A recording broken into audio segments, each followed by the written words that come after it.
Welcome to our channel. ನಾವಿವತ್ತು chain ಸ್ಟಿಚ್ನ practice ಮಾಡುವ, ಮತ್ತು ಆರಿ ವರ್ಕ್ನಲ್ಲಿ ಹೆಣ್ಣು ನಾಟ್ ಯಾವ ಥರ ಹಾಕೋದು ಅಂತ ಹೇಳ್ಬಿಟ್ಟು ಹೇಳಿಕೊಡ್ತೇನೆ. ಮತ್ತು ಚೈನ್ ಸ್ಟಿಚ್ ಎಡ್ಜಸ್ಸು ಮತ್ತು ಕರ್ವ್ಸ್ ಎಲ್ಲ ಯಾವ ಥರ ಟರ್ನ್ ತೊಗೊಂಡು ಹಾಕಬೇಕು ಅಂತ ಹೇಳ್ಬಿಟ್ಟು ನಾನು ನಿಮಗೆ ಹೇಳಿಕೊಡ್ತೇನೆ. ಈಗ ನಾವು ಚೈನ್ ಸ್ಟಿಚ್ನ ಪ್ರಾಕ್ಟೀಸ್ ಮಾಡುವ.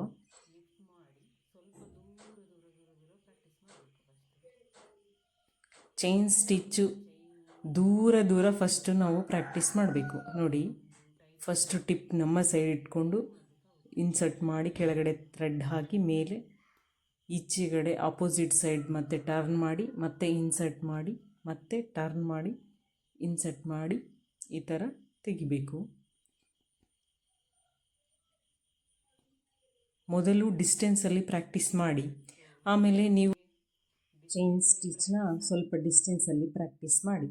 ಮತ್ತು ನಮಗೆ ಡಿಸ್ಟೆನ್ಸಲ್ಲಿ ಕರೆಕ್ಟಾಗಿ ಪರ್ಫೆಕ್ಟ್ ಆಯಿತು ಅಂದಾದಮೇಲೆ ನಾವು ಸಣ್ಣಕ್ಕೆ ಬೇಕಾದರೆ ಒಂದು ಲೈನ್, ನಮಗಿಷ್ಟು ಚೈನ್ ಸ್ಟಿಚ್ ಬೇಕು, ಇಷ್ಟು ಸಣ್ಣಕ್ಕೆ ಬೇಕು ಅಂತೇಳ್ಬಿಟ್ಟು ನೀವೊಂದು ಪೆನ್ನಲ್ಲಿ ಮಾರ್ಕ್ ಮಾಡಿಕೊಂಡು ಅಥವಾ ಮಾರ್ಕಿಂಗ್ ಇದರಲ್ಲಿ ಮಾರ್ಕ್ ಮಾಡಿಕೊಂಡು ಕೂಡ ಹೀಗೆ ಸಣ್ಣಕ್ಕೆ ಚೈನ್ ಸ್ಟಿಚ್ನ ಹಾಕ್ತಾ ಹೋಗ್ಬೋದು.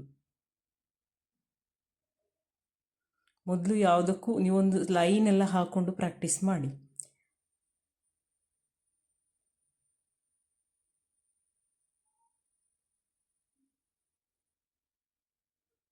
ಕಾಣಿಸ್ತಾ ಇದೆಯಾ?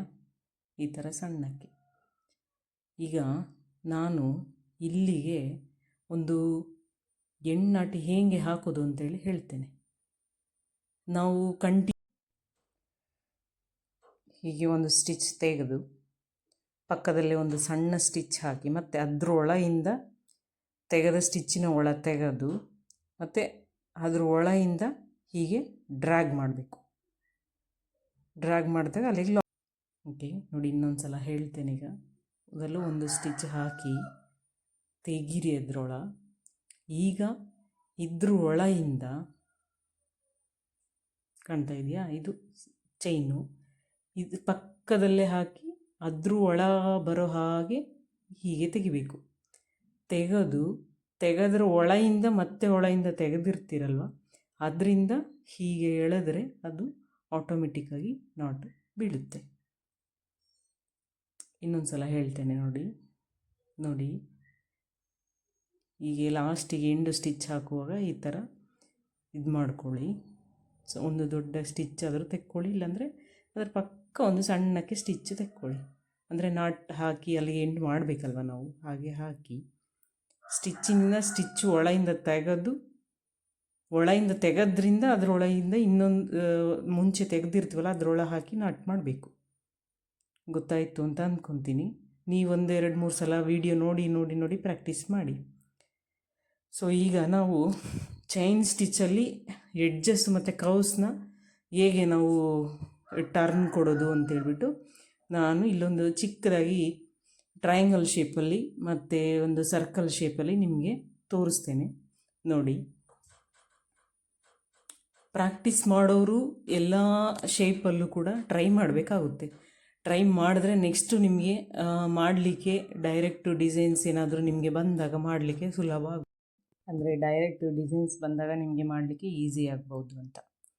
ಸೊ ಈಗ ನೋಡಿ, ಈಗ ನಾನು ಈ ಎಡ್ಜಸ್ಸಲ್ಲಿ ಫುಲ್ ಎಡ್ಜ್ವರೆಗೂ ಹಾಕಿದ್ದೇನೆ ಸ್ಟಿಚ್ಚು. ಸೊ ಎಡ್ಜ್ವರೆಗೂ ಹಾಕಿ ನಾವು ಬ್ಯಾಕು ಒಂದು ಲಾಕ್ ಮಾಡಿ ಮತ್ತೆ ಹೀಗೆ ಮುಂದೆ ತರಬೇಕಾಗುತ್ತೆ ಸ್ಟಿಚಸ್ನ. ಆಗ ಮುಂದೆ ತಂದಾಗ ಆ ವಿ ಶೇಪಿಗೆ ಕರೆಕ್ಟಾಗಿ ಆ ಸ್ಟಿಚ್ಚು ಕೂರುತ್ತೆ. ಸೊ ಹಾಗೆ ಕಂಟಿನ್ಯೂ ಮಾಡಿದಾಗ ನೋಡಿ, ನೆಕ್ಸ್ಟ್ ಈ ಎಡ್ಜಲ್ಲಿ ನಾನು ಹೇಗೆ ಫಿನಿಶ್ ಕೊಡ್ತೀನಿ ಅಂತ ನಿಮಗೆ ಹೇಳ್ತೇನೆ ಮತ್ತೆ. ಸೊ ಅಪ್ ಟು ಎಡ್ಜ್ವರೆಗೂ ಹಾಕಿ ಸಣ್ಣಕ್ಕೆ ಹಿಂದೆಗಡೆ ಸಣ್ಣಕ್ಕೆ ಒಂದು ಸ್ಟಿಚ್ ಹಾಕಿ ಮತ್ತೆ ಹೀಗೆ ಮುಂದೆ ತೆಕ್ಕೊಳ್ಬೇಕು. ಕಾಣಿಸ್ತಾ? ಸೊ ಹೀಗೆ ಕಂಟಿನ್ಯೂ ಮಾಡಬೇಕಾಗುತ್ತೆ ಎಡ್ಜಸ್ಸಲ್ಲಿ.